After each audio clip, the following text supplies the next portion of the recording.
Apagar la luz.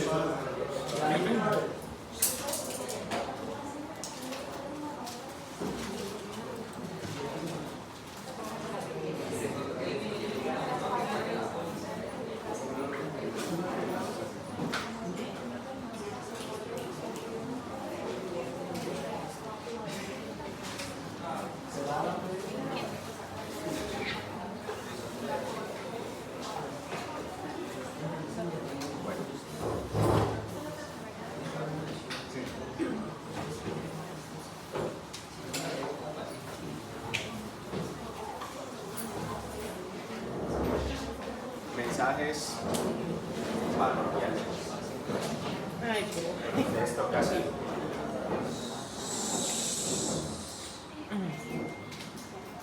Hoy hay práctica de laboratorio, que es la práctica del taller práctico de lesiones de pulpa. ¿Ok? Esto está pedido, los materiales y todo está hablado desde la semana pasada. ¿Ok? 4:30, laboratorio. ¿Ok? ¿De qué va a ser el laboratorio? De lo que voy a hablar aquí hoy. ¿Ok? Vamos a clasificar, vamos a hablar de anatomía de las raíces de los dientes y vamos a hablar cuáles son las clasificaciones de pulpa. Con eso tienen el conocimiento práctico para que lo que le preguntemos allá lo hagan y lo empleen en la parte práctica. Siempre, y creo que esta vez no va a ser la excepción, empezamos ese laboratorio con un quiz. ¿Ok? Y el quiz hace parte de la nota práctica, y el quiz saca una nota de lo que se va a calificar en la tarde. Entonces los invito a que pongan bastante cuidado. ¿Okay? Otro mensaje parroquial. En 8 días va a ser el parcial teórico. ¿En qué horario va a ser ese parcial teórico? A las 4:30 de la tarde después de clínica. ¿Por qué? Porque ustedes son muchos. ¿Por qué? Porque necesitamos la ayuda de los otros 2 docentes de práctica. ¿Por qué? Porque son muchos y ustedes saben comportar. ¿Ok? Entonces en ese horario, el parcial teórico va a ser en el horario de práctica entre 8 días. Todos, los 2 grupos lo hacen a la misma hora. Y vamos a venir en la mañana a teoría. Si quieren, ¿no? ¿Para qué? Pues para que reforcemos lo que se va a preguntar en la tarde. No es que vengan a estudiar conmigo, vengan estudiaditos y veamos algo de teoría en la mañana. ¿Ok?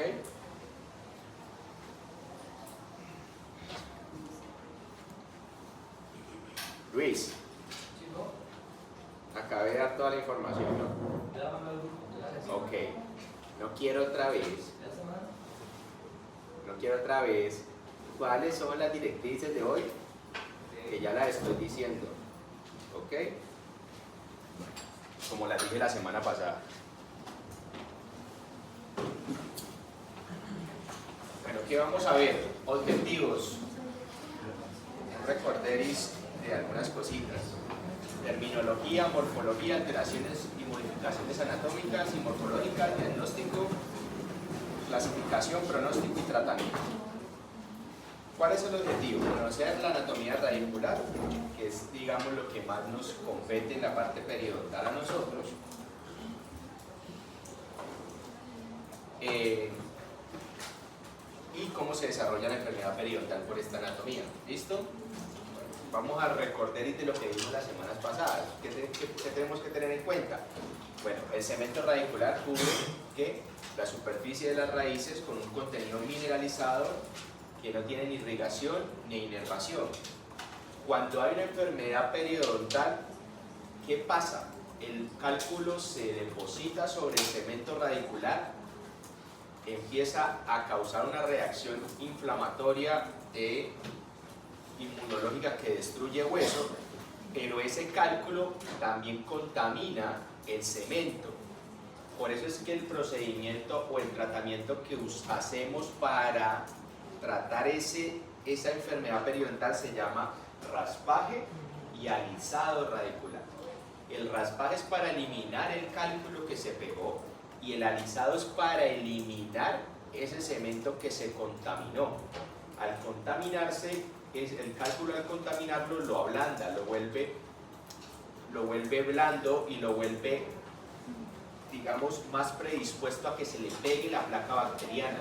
Por eso hay que alisarlo, para que quede un cemento radicular sano que no sea tan propenso a que se le pegue la placa bacteriana.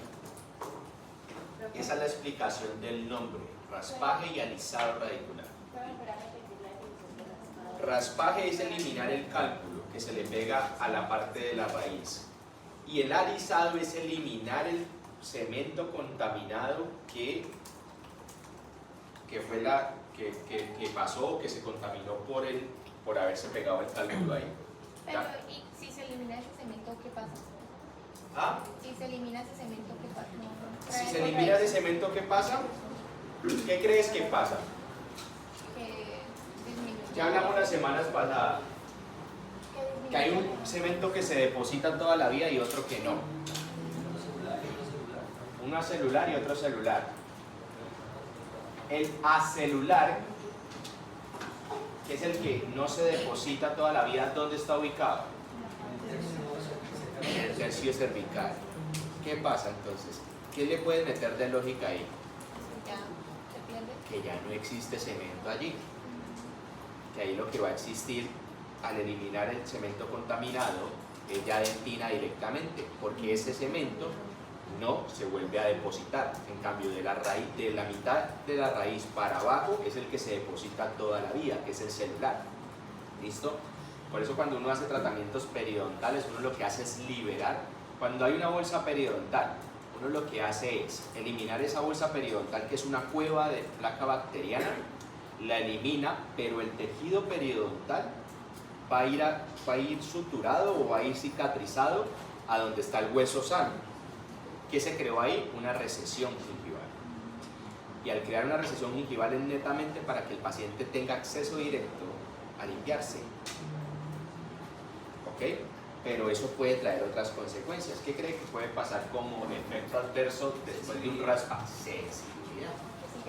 Hipersensibilidad, porque el paciente lo que le hicimos ahí fue exponerle los túbulos dentinarios al eliminar el cemento que era el que lo cubría y lo protegía. O sea, que requeriría un tratamiento adicional de reposición del túbulo. Hay que mandar cremas si el paciente empieza con mucha sensibilidad, porque el paciente muchas veces lo supera solo. Pero si el paciente sigue con mucha sensibilidad, pues sí tenemos que tratar la parte de sensibilidad con dentífricos contra la sensibilidad, bueno, ese tipo de cosas.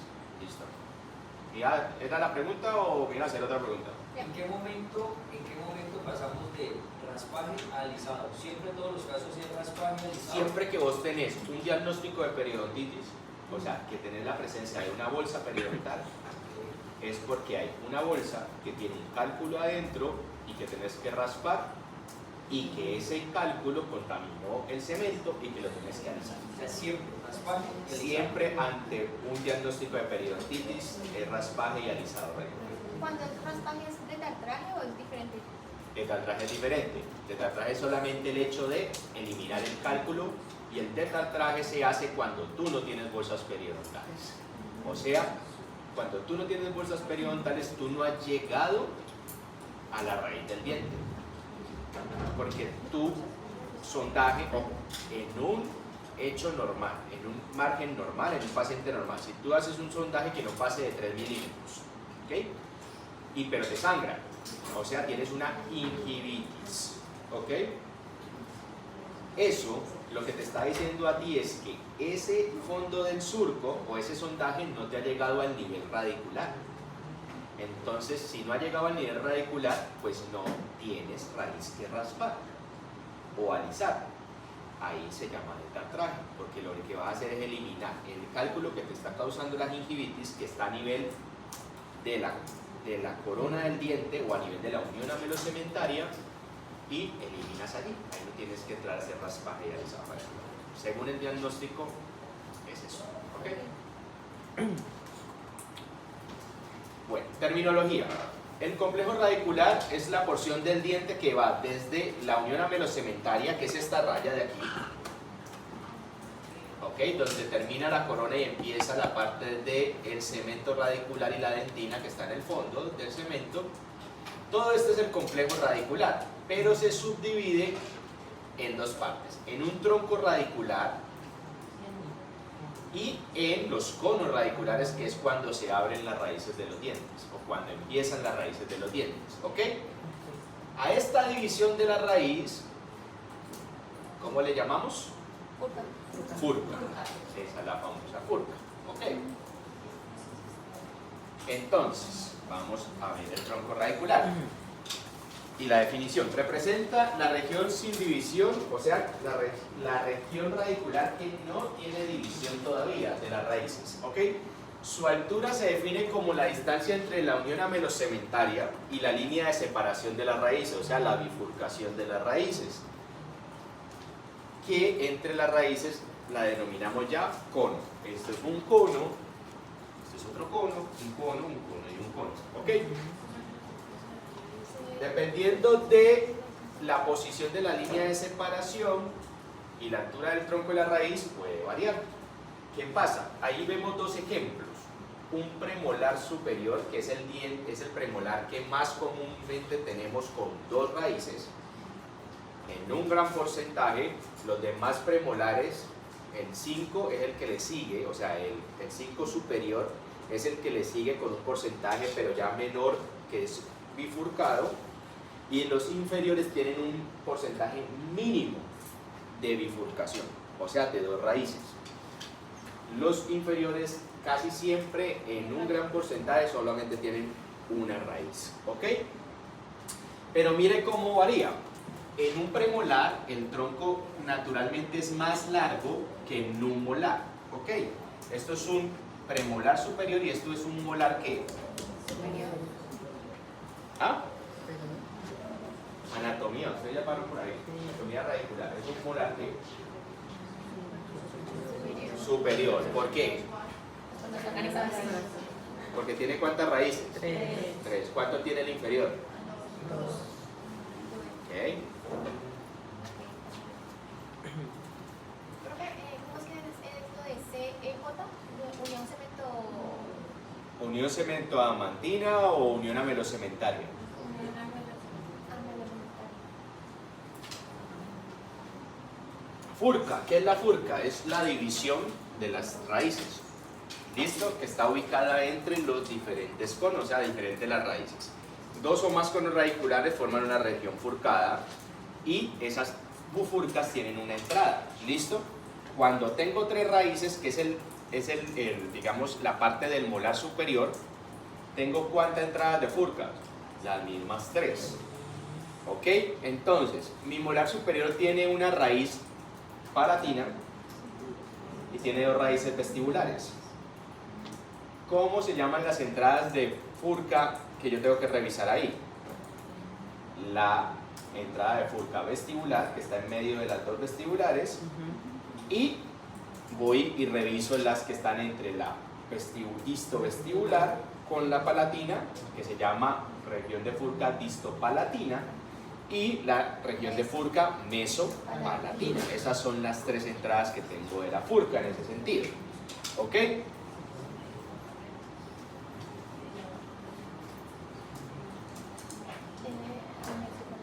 Entonces tengo una entrada de furca, este es el ejemplo, tengo una entrada de furca mesial, esta es la raíz palatina. ¿Ok? Es un molar superior. Ah, esto es un molar superior. Siempre la raíz más grande del molar superior es la palatina. Tengo la mesial vestibular y tengo la distovestibular. Entonces, tengo una entrada de furca entre estas dos raíces que la ubico por vestibular. ¿Cómo se llama esa entrada de furca? Vestibular. Y esta ya la busco por el lado palatino, la mesopalatina y la distopalatina. Esa furca también tiene algo que se llama fornix, y el fornix es el techo de la bifurcación de las raíces. En esta foto el fornix es lo que se ve allá en el piso. Este techo es el fornix, ¿ok? Es el techo de la entrada de la furca. También es importante el grado de separación de las raíces para tener en cuenta. Entonces, ¿qué es el grado de separación? Pues el ángulo que tienen las raíces al dividirse. Yo puedo encontrar divergencia en esas raíces, o sea que las raíces son abiertas y me generan este ángulo y esta distancia entre raíces, pero también puedo encontrar raíces convergentes, que son tres raíces, pero las raíces nunca se abrieron, son juntas, están pegadas, ¿ok? Y no hay hueso alveolar entre ellas, porque no hicieron divergencia en su creación. ¿Dividirse o divergencia? Cuando se dividen, o sea, cuando se abren y forman un ángulo, se llaman raíces divergentes o se llama divergencia. Y cuando están unidas, que no forman un ángulo, convergencia.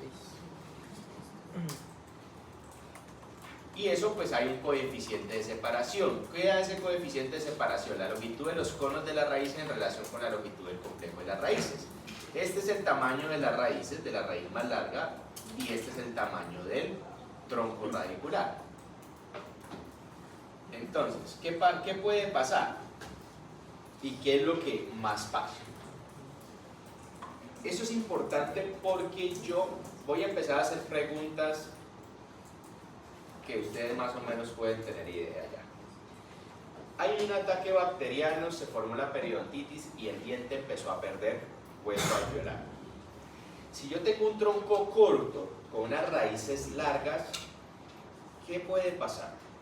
Movilidad. No, ¿qué puede pasar respecto a la furca? ¿Qué creen? Se puede exponer más fácil. Se puede exponer más fácil y más rápido, ¿cierto? Ok. Entonces quiere decir que esos dientes con troncos cortos y raíces largas tienen peor pronóstico a la hora de una enfermedad periodontal. Vamos a hacer el siguiente análisis. ¿Qué pasa si yo tengo una enfermedad periodontal que me genera una exposición de furca, pero yo tengo un tronco largo de la raíz con unas raíces cortas? Ya, peor. ¿Es peor el pronóstico de ese diente? Sí. ¿Por qué? Porque no tiene agarre las raícitas. Porque tuvo que perder más hueso para que pasara eso. Yo perdí hueso hasta aquí y tuve una exposición de furca.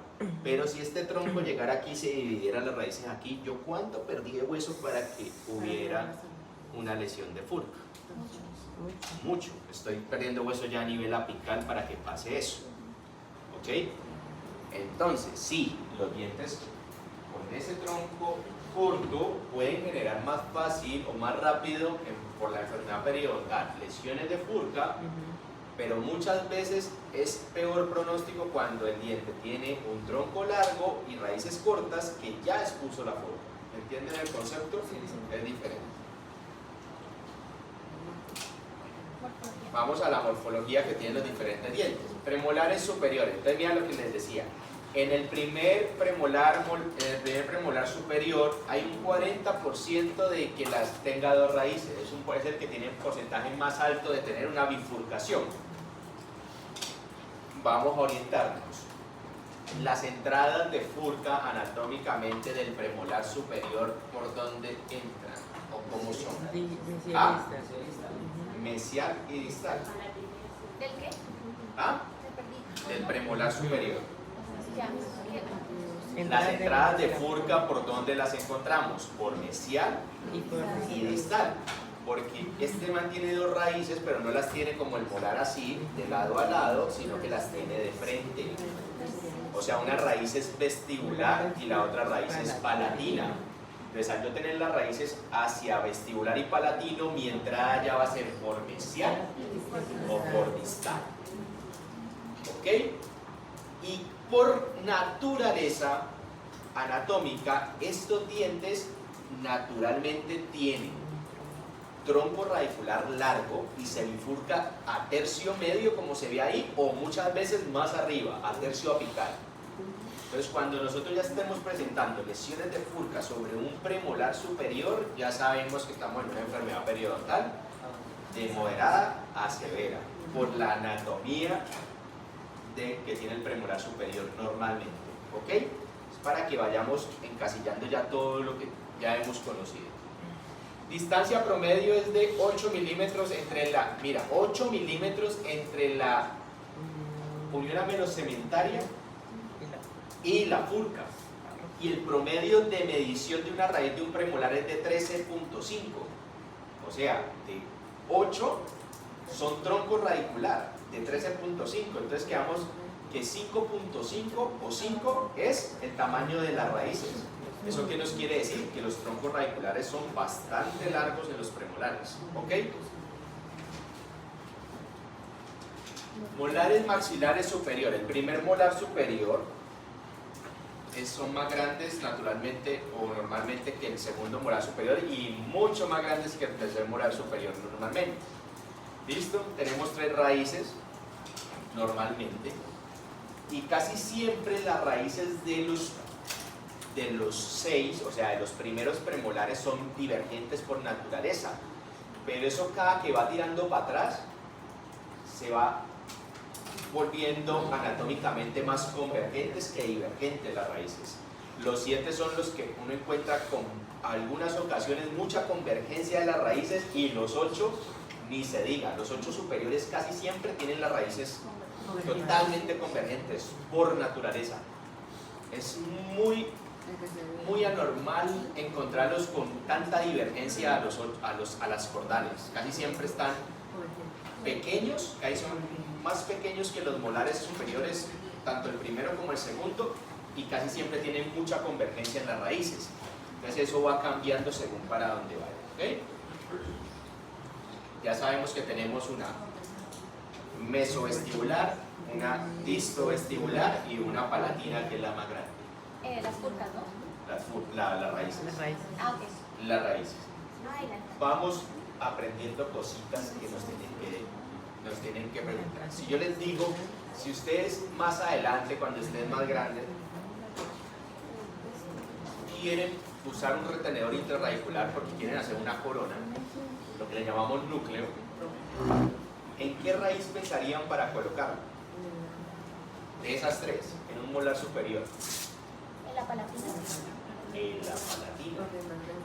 Siempre la más adecuada es la más grande y ancha.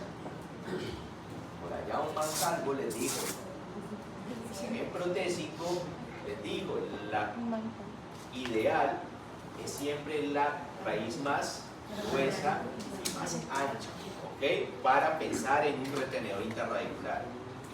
Ya les tienen que empezar a crear en la cabeza esa discusión. Bueno, el primer molar superior tiene una morfología que a veces es problemática. Y yo soy de los que opino que los dientes que sufren periodontalmente es porque tienen anomalías anatómicas. Casi siempre cuando un paciente está afectado periodontalmente es porque hay una concavidad en sus raíces tienen alguna, digamos que tienen una anatomía mal hecha, ¿listo? ¿Y por qué es el más complicado? Primero, pues porque tiene 3 entradas de furca. El primer molar superior. El primer molar superior y el segundo molar superior en ese sentido. Segundo, por el tipo de hueso alveolar que tenemos arriba en el maxilar. Nosotros en el maxilar tenemos un hueso más esponjoso que cortical, diferente en la mandíbula. En la mandíbula tenemos un hueso más cortical, más duro y menos menos esponjoso. Por eso es que son los dientes que más se afectan. Y si vamos más hacia atrás, pues son los dientes de más dificultad de higiene oral. ¿Por qué? Porque entrar un cepillo allá, si el paciente no es consciente de entrar el cepillo allá, por más pequeño que sea, no se va a limpiar bien. Si somos cachetones, menos. Y entrar la seda dental al último molar, al 7, es difícil. Por eso yo, Manuel Barrera, como periodoncista, así las cordales salgan, para mí las cordales son un mal innecesario periodontalmente hablando. Porque ahí no alcanzan entre el 6 y el 7, mucho menos van a alcanzar entre el 7 y el 8. Y eso se vuelve un problema al 7. Si a mí me preguntan como periodoncista, si dejo o no dejo las cordales, para mí van para afuera desde el punto de vista periodontal, porque el paciente jamás en la vida va a alcanzar a hacer una buena higiene oral allá atrás, sobre todo allá arriba por cómo se meten los molares en esa zona. Trate de meter en el último molar la seda dental a ver si es muy fácil, es complejo. ¿Listo? Vamos a los molares inferiores. Entonces, el primer molar inferior es el más grande que el segundo molar y es más grande que el tercer molar. Ojo, eso no siempre. Ahí sí como que a veces cambia. A veces hay unos mamotretos de terceros molares inferiores que uno dice, Dios. Esos molares, tanto el primero como el segundo, casi siempre, o la mayoría de veces, tienen dos complejos radiculares o dos troncos o dos conos radiculares. ¿Listo? Uno mesial y uno distal.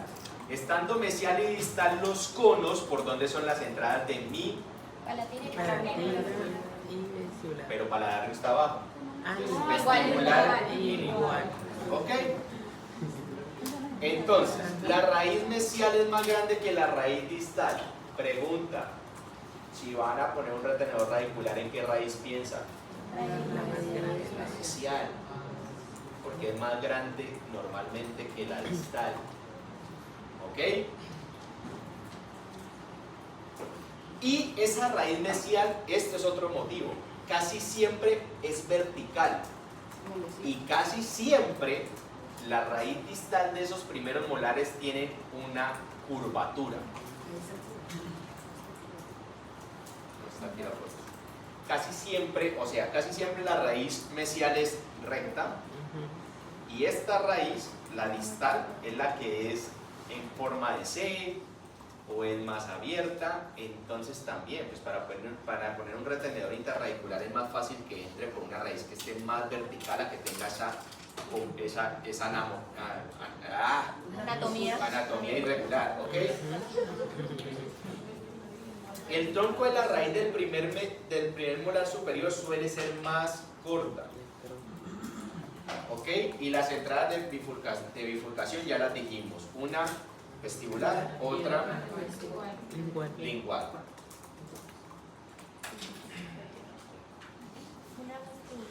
El fornis está inclinado en dirección vestíbulo-lingual, o sea, ese fornis tiene una ascendencia o tiene una inclinación hacia vestibular y hacia lingual.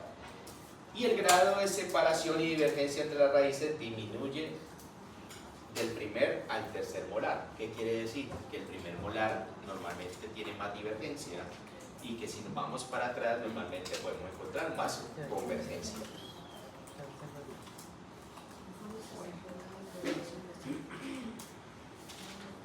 Hay otros dientes con problemas, con síndromes. Entonces, por ejemplo, podemos encontrar malformaciones o mal de dientes anteriores que desarrollaron otra raíz. ¿Listo? Es un porcentaje pequeño, pero puede pasar. Y esto es importante. Para mí las concavidades radiculares están muy relacionadas con la enfermedad periodontal. ¿Listo? ¿Por qué? Pues porque al yo tener una concavidad radicular, el cálculo se me deposita mucho más fácil y yo eliminar ese cálculo allá dentro de la encía o de las raíces es más difícil con los elementos que tiene el paciente para limpiarse. Entonces para mí eso tiene que ver mucho. Profe, yo no sé mucho de periodoncia, entonces pregunto, o sea, los cálculos llegan hasta por allá. Los cálculos llegan primero en subgingivales. Se depositan subgingivales, ¿ok? ¿Qué pasa?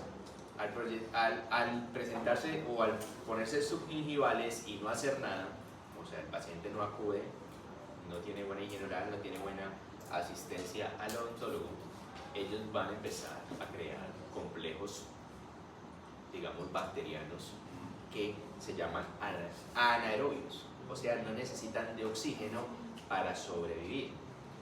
Entonces, esos complejos bacterianos se depositan dentro de ese surco que está empezando a inflamarse, a perder hueso por una reacción autoinmune del cuerpo, porque el que destruye el hueso no es el cálculo, sino la reacción del cuerpo. Se depositan en esa cueva que se llama bolsa periodontal, se empieza a crear, y como no tienen necesidad de vivir con oxígeno para sobrevivir, o sea, el oxígeno no es un problema para esas bacterias, pueden vivir allá sin ningún problema allá abajo, allá adentro, y son las que tienen más grado de reacción de destrucción.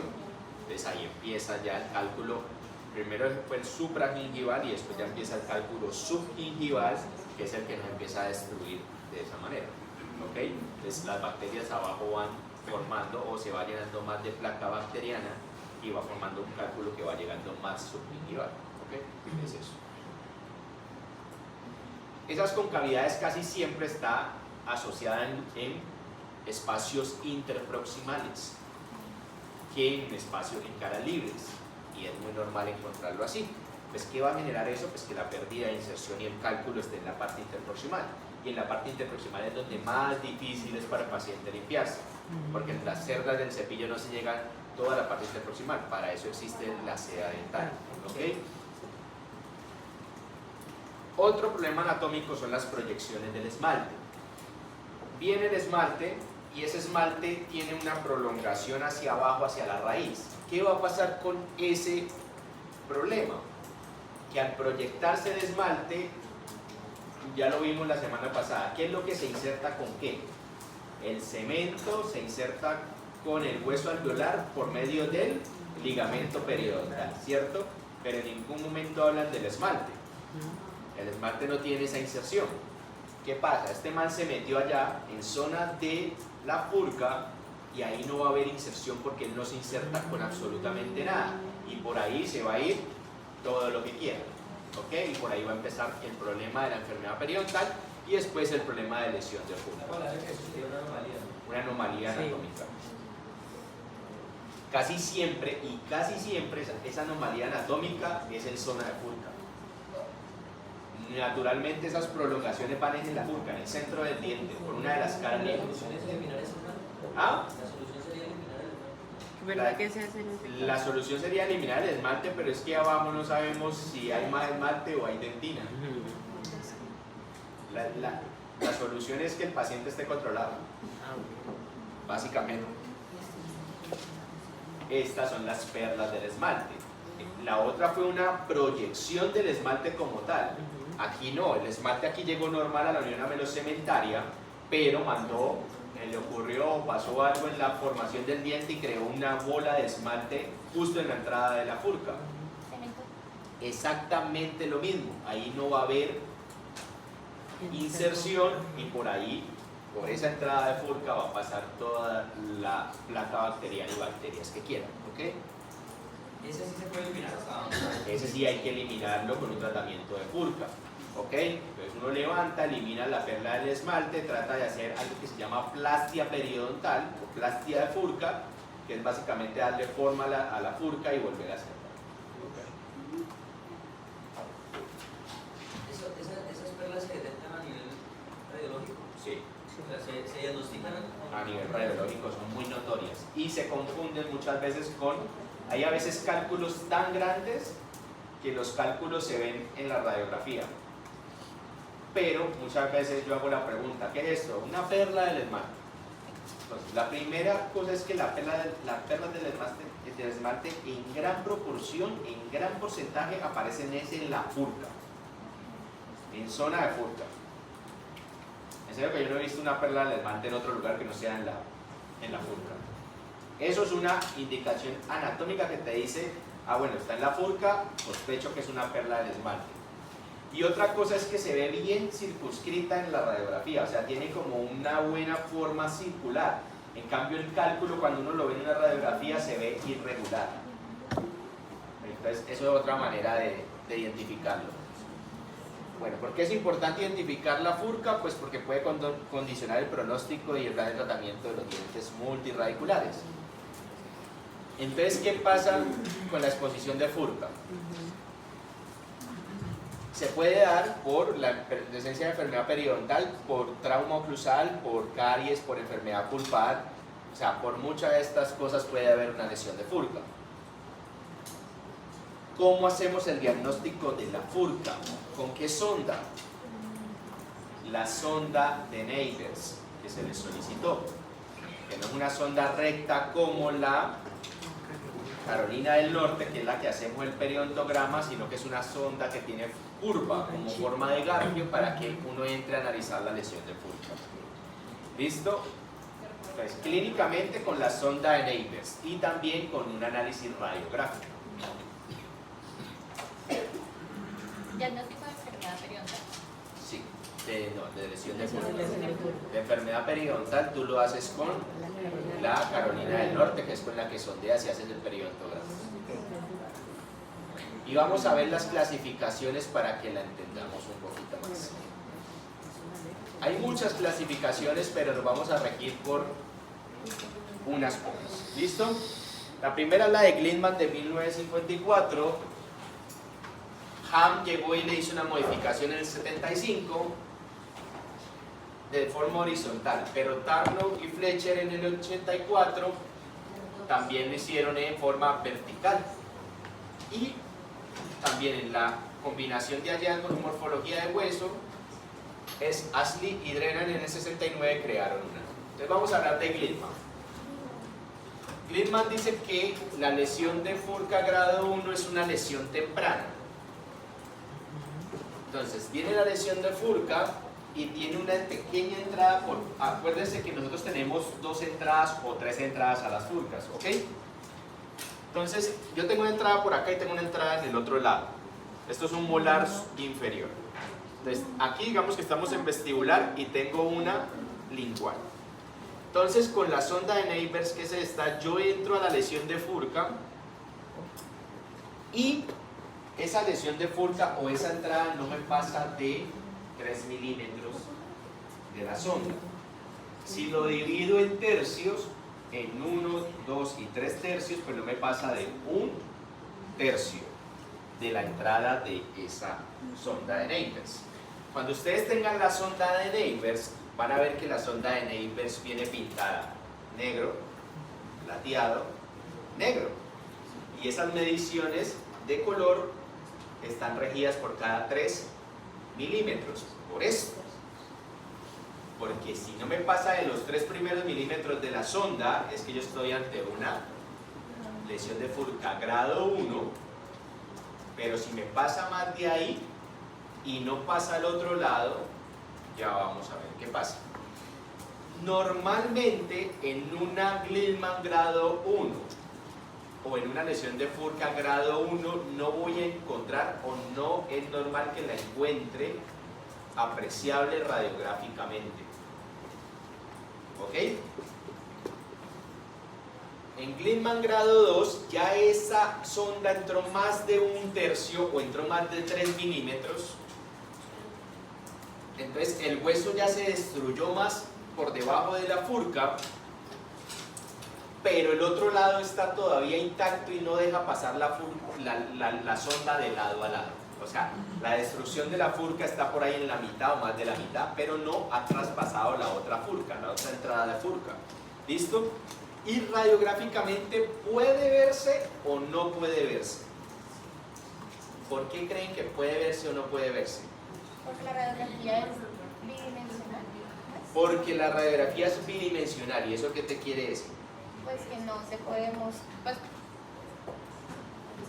bueno, que si estas raíces desde vestibular desde de mesial a distal, sí que creo que se podría ver, ¿no? Bueno, vamos al diente. Ese diente es un molar inferior. Tiene una entrada por vestibular y tiene una entrada por lingual. Digamos que esa entrada es por vestibular y tienes el hueso lingual intacto. ¿Por qué posiblemente se puede ver en una radiografía y por qué posiblemente no?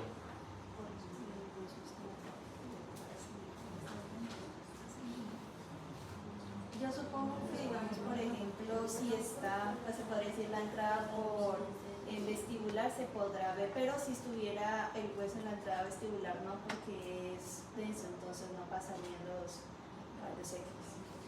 ¿Quién piensa en otra cosa? ¿Ah?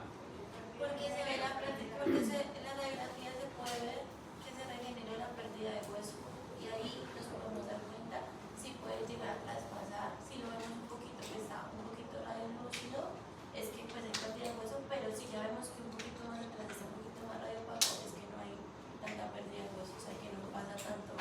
Pero en qué, pero Sí, ¿en qué casos crees que es así? Les voy a enseñar un poquito de radiografía que ya vieron.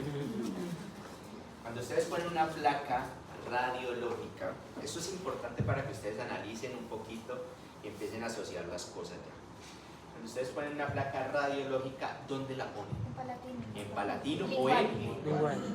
Y ponen el cono acá. ¿Ustedes qué creen que es lo que se va, qué imagen se va a proyectar más que otra? ¿La lingual o la palatina? La lingual. Esa se va a sobreponer, la que ustedes ponen la lámina es la imagen que se sobrepone más que la que está en el cono donde toman la radiografía. ¿Qué quiere decir eso? Por eso posiblemente sí. Si yo tengo una entrada de furca vestibular y el hueso alveolar por la entrada de la furca lingual está intacto y yo pongo la lámina, lo más probable es que yo no vea pérdida ósea radiográfica. Muy diferente si la pérdida de mi lesión de furca está por lingual, que es donde no tiene hueso, y por vestibular está intacto. ¿Por qué? Porque se va a sobreponer la imagen donde pongo la placa. Por eso es que posiblemente en una grado 2 puedo verla o no puedo verla. ¿Listo? Cosa diferente a la grado 3. La grado 3 yo ya paso de lado a lado en la furca. Y al pasar de lado a lado de la furca, pues yo ya no tengo ni hueso en lingual ni hueso en vestibular. ¿Ok? Yo paso la sonda por debajo del diente y veo que la punta de la sonda pasó al otro lado. ¿Ok? Eso es una lesión de furca grado 3, horizontal.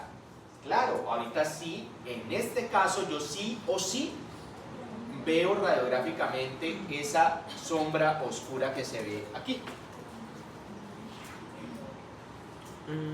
Ya lo veo porque no hay un hueso, no hay hueso alveolar en la furca en ninguno de los dos superficies que encuentro. Profe, entonces en la 1 solamente entra como el primer tercio. ¿Ah? En la 1 solamente Primer entra tercio, hasta el de ahí primer pasa el primer tercio, a la 2 pasas el primer tercio, pero no atraviesas al otro lado. Hay hueso hasta la mitad o un poco más de la mitad, pero no sobrepasas a la otra entrada de furca. Y grado 3 ya pasaste. Pero Gliedman tiene grado 3 y tiene grado 4. Grado 3 dice que hay una lesión de furca, pero que esa lesión de furca está cubierta de tejido blando. O sea, yo tengo que meter la sonda por dentro de del margen gingival, porque hay una bolsa periodontal, y sale al otro lado. Pero Gliedman 4 dice que ya no hay tejido, o sea, que hay recesión y la furca, la entrada de furca yo la veo. La puedo ver clínicamente y paso de lado a lado. Eso es Gliedman 4. En las otras dos también el gingival estaba conservado, la margen gingival. Sí, casi siempre están así. Ajá. Gliedman hace referencia a eso. Dime. No te escucho, más duro. Donde está el gran fondo, hay proteínas del parénquima. Ya te contesto eso. Con un injerto. Alrededor de todo. Hay tratamientos para lesiones de furca, existen, ya los vamos a hablar de ellos. Esta es una explicación más clara, la que hace Ham y colaboradores en el 75, para que ustedes entiendan un poquito el concepto de cómo entra la sonda. Clase 1. Aquí dan el ejemplo con una sonda Carolina del Norte. Ok, no, pues, es por la medición en milímetros. Es como esquemático, pero esa no es, así no se hace. Entonces, grado 1 es que yo perdí, pero eso no me pasó de el primer tercio del diente. ¿Listo? Es como se ve aquí. Hay ya una entrada que no pasa de 3 milímetros por el primer tercio. Grado 2. ¿Entrada cubierta? ¿Ah? ¿Entrada cubierta por...? Sí, ahí él no refiere si es cubierta o no es cubierta, simplemente se enfoca en lo óseo, ¿ok? Grado 2, ya entré, pero miren, no hay paso. Entré mucho más, pero no hay paso hacia el otro lado. Grado 2 de Han y colaboradores. Aprendamos algo, porque ustedes van a leer artículos, ustedes son unos muchachos muy viciosos que van a comer todos los artículos del mundo de la vida. Cuando ustedes digan, cuando todos los artículos digan Cole, no es que Cole escribió todos los artículos. Han y Cole es Han y los colaboradores de Cole. ¿Ok? No van a hacer el ridículo en la vida. Han y Cole, Barrera y Cole. Ese Cole es el que más ha enseñado, el que más ha escrito artículos en la vida. Cole es colaboradores, ¿ok? Ya sabíamos. Clase 3, destrucción completa debajo de la furca, la sonda pasa de lado a lado. ¿Listo? Clasificación de Ham. Completa, o sea, hueso debajo y vas de lado a lado. No hay hueso debajo de la furca. Pero usted nos explicó entonces que no hay una Carolina del Norte, pero se hace con la Navers. Neighbors. Neighbors. Es que esto es porque explicando el esquema porque hay un diente afuera, pero es neighbors, siempre neighbors. Y Tarnow y Fletcher, adicionalmente de que estos manes miden horizontal, o sea, la entrada de la furca, Tarnow y Fletcher hicieron una medición vertical y una subdivisión vertical. Entonces, la subclase A de Tarnow y Fletcher dice que la destrucción vertical es de 1/3 de la altura total del tamaño radicular, menos de 3 milímetros. B es 2/3 de la altura radicular total, de 4 a 6 milímetros, y subclase C es destrucción ósea interradicular en el tercio apical de más de 7 milímetros. Destrucción vertical del Ojo, porque yo les voy a pedir, ¿cómo les voy a pedir yo en la tarde? Clasifíqueme con su modelito y su diente una Glenman 2, por ejemplo, con subclase B ¿Cómo así? de Tarnow y Fletcher. Entonces, eso tiene que tener una entrada de clase 2, pero tiene que tener una altura de subclase B. De 4 a 6 milímetros. Para que lo entendamos mejor, voy a mostrarles un diente aquí. ¿Qué dice Tarnow y Fletcher? Aquí. Entonces, Tarnow y Fletcher, como la medición que hicimos ahorita, que donde empieza la bifurcación y la raíz, hace como una medición en tercios. ¿Ok? Entonces, con la sonda periodontal, dice que 1/3 es subclase A. O sea, este ya no es para entrar, sino de manera vertical. Dice que 1/3, o sea, digamos que 1/3 sería aquí. 2/3, 3/3. Entonces, 1/3 subclase A.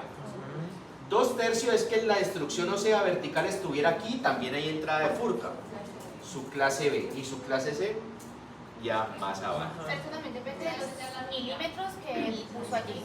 ¿Y cómo se mide esa subclase? Con la sonda periodontal Carolina del Norte. Ahí sí la de Neighbors ya no me sirve porque la Neighbors tiene una forma de garfio para entrar a la furca. Esta es vertical. Entonces pongo desde la bifurcación hasta donde me da la zona ósea cuánto me mide.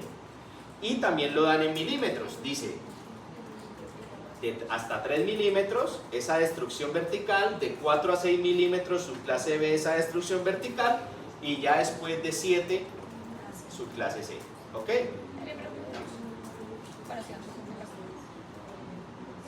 Bueno, vamos a hablar del pronóstico.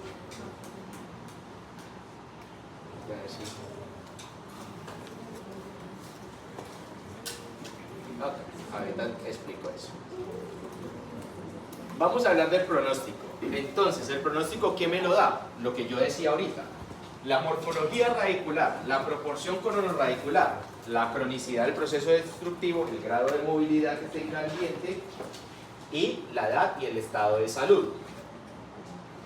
¿Cuáles lesiones de Furca tienen mejor pronóstico? Pues grado 1. Entre yo vaya más allá, es peor. ¿Cuál creen que es peor? ¿Grado 2 o grado 3? 3. Muchas veces grado 2. ¿Por qué? Porque los periodistas hacemos tratamientos para que el paciente se pueda limpiar. Si yo tengo una grado 3, yo puedo hacer un tratamiento con fresas y hacer algo que se llama tunelización y decirle al paciente que use un cepillo interdental y se cepille por debajo del diente, por la furca. Pero si tiene la 2 no puede. Pero si tiene la 2, yo como le digo a mi paciente que se cepille por ahí, él va a chocar contra un hueso y no se va a poder limpiar. Entonces, muchos de los tratamientos de la grado 2 es volverla a grado 3 con un tratamiento de tunelización para que el paciente, aunque sea, se pueda limpiar. Otra vez, o sea, la grado 2. Grado 2 muchas veces tiene peor pronóstico que la grado 3 porque tiene una entrada muy grande pero no tiene salida. Entonces, limpiarse el paciente allá abajo es más complicado. Uno de los tratamientos periodontales que existe para eso es volverlo clase 3. O sea, quitar el hueso del otro lado, dejar todo bien pulido para que el paciente pueda pasarse un cepillo de lado a lado interdental. Y es la manera que el paciente puede cepillar ahí. ¿No hay sangrado? ¿Ah? Cuando haga No, porque el tejido gingival lo dejas expuesto abajo y el paciente puede limpiar. Ahora está la pregunta, ¿cuál es peor? ¿Clase 3 o clase 4 de Gliedmann? Clase 4. No. Cuando yo hago un tratamiento de Furca clase 3, es convertir la clase 3 en una clase 4. Porque si yo tengo la lesión de Furca clase 3 y tengo una encía que me cubre eso, el paciente no se va a poder limpiar con esa encía. ¿Qué hago yo? Corto la encía, le expongo la Furca al paciente para que el paciente se pueda limpiar y meter un cepillo. Es diferente. O sea que el avance de la eliminación de este tejido que es de soporte no va a afectar que Ojo. el pronóstico. Sí, el pronóstico siempre va a ser reservado. Siempre cuando un diente ya tiene una lesión de Furca, su pronóstico es reservado. Cuando digo reservado es que lo podemos mantener ahí un tiempo si el paciente es muy juicioso y viene a controles periodontales. ¿Okay? Pero el paciente ya que perdió, ya perdió más del tercio medio de la raíz, de hueso respecto a la raíz. Entonces el pronóstico, esos tratamientos existen y sirven, ¿sí? Pero el pronóstico del diente ya es reservado. Y si el paciente no es juicioso con su higiene, con lo que tiene que cambiar, pues se vuelve ya de tendencia a malo. Cuando yo digo pronóstico malo es que no hay nada que hacer y es exodoncia indicada. No hay pronóstico malito, maluco, no. Pero cuando ustedes le digan a un diente pronóstico malo, es que usted ya ha tomado la decisión que ese diente no es tratable de ninguna manera y ese diente está indicado para sacar. Cuando ustedes le quieren dar una oportunidad, reservado. Reservado es que tiene un 50-50, que las cosas funcionen, depende de la operatividad del paciente, del odontólogo, del juicio del paciente, del control del paciente, de todo eso. Dime. Pero entonces si un paciente tiene grado 2, por ley ya sí o sí vale la 4. No, ya le explico. Bueno, ¿cuál es el tratamiento? Para que me entiendan un poquito cuando hay una lesión de Furca. Eliminar la placa bacteriana debajo de esa Furca. Es lo primero que busca el periodoncista. Eliminar la placa. Prevenir futuras pérdidas de inserción. Establecer una anatomía para favorecer que el paciente se limpie. El control de placa. Eliminar el trauma oclusal. El trauma oclusal es la mamá de los males. Si un paciente tiene trauma oclusal no le va a funcionar absolutamente nada. Y corregir la patología pulpar si es que también está afectando por la pulpa, porque ya les dije adelante que una afectación de la furca puede venir también de origen pulpar, que está infectado el nervio del diente por medio de un conducto accesorio, contaminó la furca y se formó una lesión de furca. Ahí también hay que pensar en lo endodóntico, y lo endodóntico tiene que estar limpio para que funcione lo periodontal. De eso vamos a hablar más adelante. Conmigo van a hablar de lo que son las lesiones endoperio, perioendo, la relación que hay entre esas dos cosas. ¿Listo? Pero no es el momento de hablar. Entonces, factores relacionados al diente para el plan de tratamiento y el pronóstico. Grado de compromiso de furca, ya lo hablamos. Soporte periodontal permanente, remanente, profundidad del sondaje, movilidad dental que tenga ese diente, condiciones endodónticas, anatómicas del conducto, posición dental, qué función cumple ese diente, ¿ok? Y qué función oclusal cumple ese diente. Y el valor estratégico, factores relacionados con paciente, valor estratégico del diente al plan de tratamiento. A ver, vos me decís, ¿un diente con lesión de furca se puede mantener y tiene un pronóstico reservado? Yo sí, lo podemos mantener y tiene un pronóstico reservado. Ah, ok, pero doctor, ese va a ser el pilar de una prótesis fija de 3 unidades. Le digo, ahí el pronóstico ya se vuelve malo para ese diente. Porque ese diente sí no puede ser pilar de sostener una prótesis fija, porque ya tiene una lesión de furca y adicionalmente va a tener una preparación para corona y por ahí se va a ir todo y va a fracasar todo. Entonces, los pronósticos cambian según para lo que esté diseñado la función del diente en el paciente. Entonces yo le puedo decir, sí, ese diente lo podemos mantener, pero allí solito, funcionando solo y todo, pero no piense en él para rehabilitar. Por eso muchas veces se caen, por eso muchas veces ya el diente se vuelve a afectar porque empieza a recibir fuerzas oclusales de una prótesis fija en un diente que tiene una lesión de furca. Entonces, ¿qué quiere decir? El pronóstico periodontal de ese diente es un pronóstico reservado, pero el pronóstico protésico de ese diente es un pronóstico malo. Ahí cambian las cosas. ¿Ok? Bien.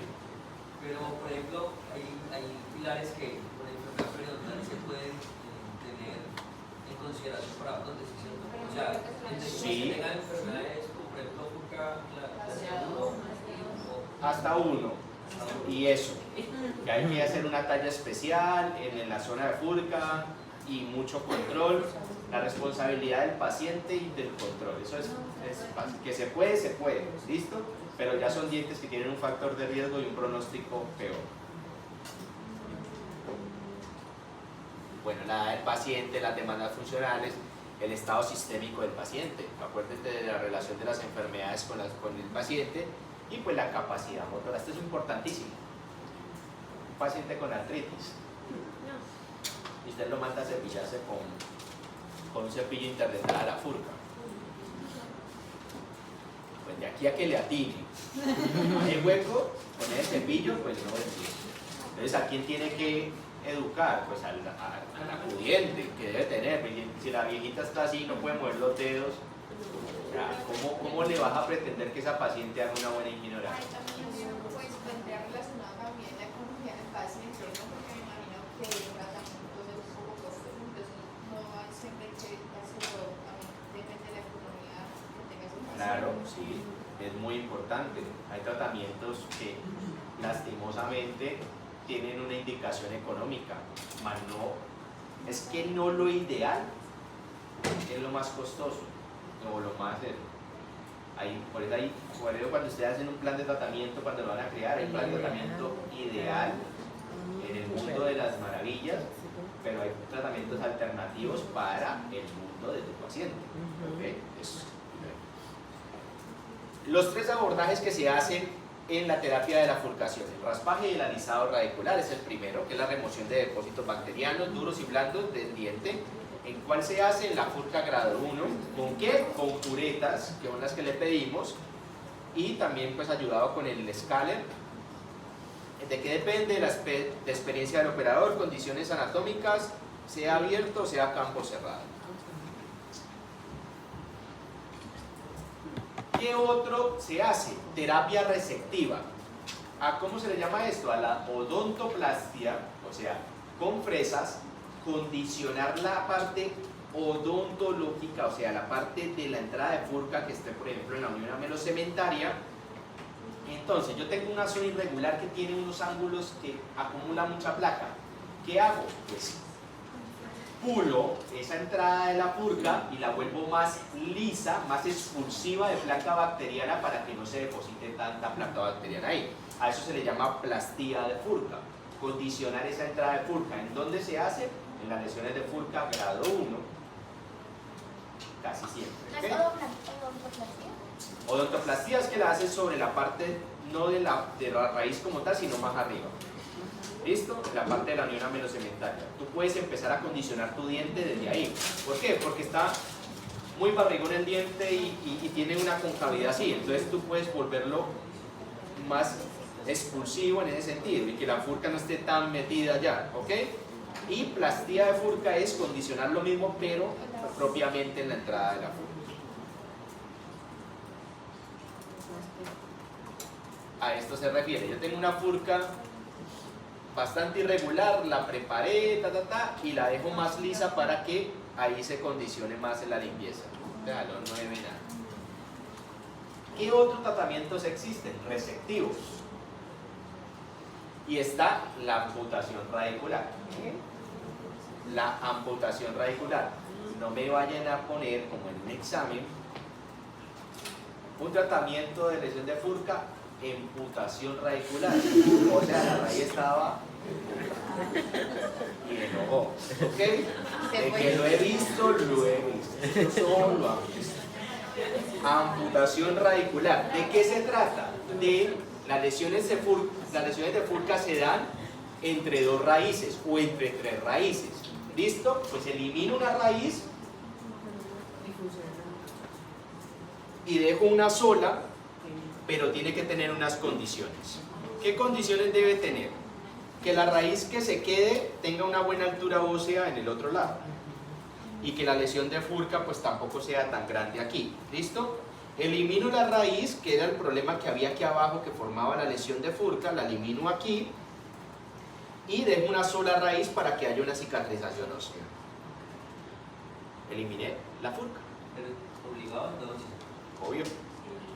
Todos estos tratamientos tienen tratamiento de conducto previo. ¿Ok? En dientes inferiores, ¿qué se hace? Vamos a lógica. Si yo quiero cortar las dos raíces del diente inferior, ¿cuál me tendría que decidir a cortar? La más pequeña. ¿Por qué la distal? ¿Por qué es la más pequeña? ¿Ah? Es una y tiene como mayor. Ok, lo invito a que usted corte la distal. Hagamos cuenta que esto es un diente distal y que esta fue la distal. Límpiese. ¿No le queda más difícil limpiarse por acá y llegar acá si está en distal? A que usted sea la mesial y entre la seda y la limpie aquí. Por higiene y por eso la mesial.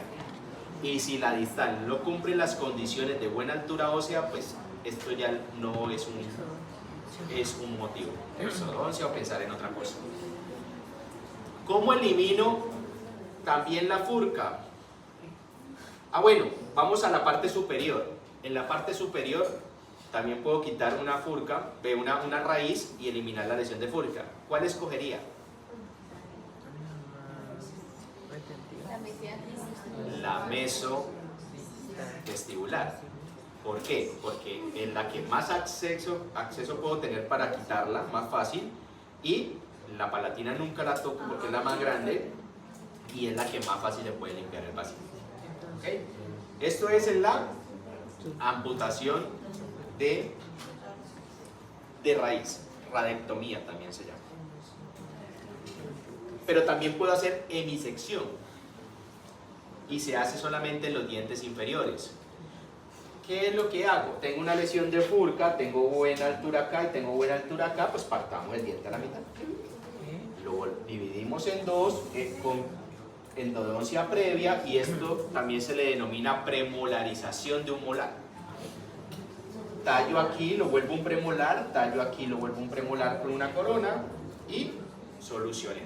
Tratamiento, pronóstico, reservado siempre. Y la tunelización. ¿Qué es la tunelización? Tengo una lesión de Furca grado 2 o grado 3, pero no es que las bacterias sean muy ordenadas para destruir el hueso y el cemento, ¿no? Las bacterias van destruyendo y van dejando anomalías en la destrucción. Entonces, ¿qué hago con la tunelización? Es con fresa,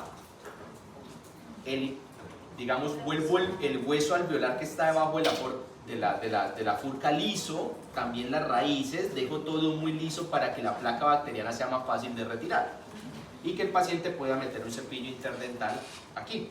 ¿En cuál lo puedo hacer? En grado 2 o en grado 3, porque en grado 2 la quiero transformar en grado 3 para que el paciente pueda limpiarse así, y en grado 3 la hago porque las bacterias no destruyen ordenadamente, siempre hay irregularidades, entonces tengo que dejarlo bien organizado. ¿Y en la biselección no influiría después para la oclusión del paciente? En infraoclusión, esos dientes no pueden tener mucha función, que actúen los otros, y si está solito ese allá atrás, pues no es lo indicado. Y la terapia regenerativa, yo puedo hacer terapias de regeneración ósea. ¿Cuál sería lo indicado para hacer terapia de regeneración ósea? ¿La clase 3 o la clase 2? La 2. Ahí sí es la 2. ¿Por qué razón? Porque la 2, ¿qué necesita un injerto para que funcione y cree hueso? Tejido óseo que lo reciba y contención, algo que lo contenga allá adentro. Si yo tengo una clase 2 que limpio muy bien todo, yo puedo empaquetar en ese hueso, pero tengo una pared de hueso alveolar aquí y tengo un piso de hueso alveolar que me va a alimentar de sangre a ese injerto. O sea, yo tengo una L de esa lesión de Furca. Lo único que tengo que usar es la entrada de que está destruida, con una membrana colágena ponerla para que no se salga el hueso alveolar. Muy diferente a que yo tenga un hueco de lado a lado, que yo ponga un injerto que solo tiene alimentación de sangre por debajo y que me puede salir por acá y se me puede salir por acá. Entonces, ¿en cuál está indicada la regeneración ósea? En la clase 2.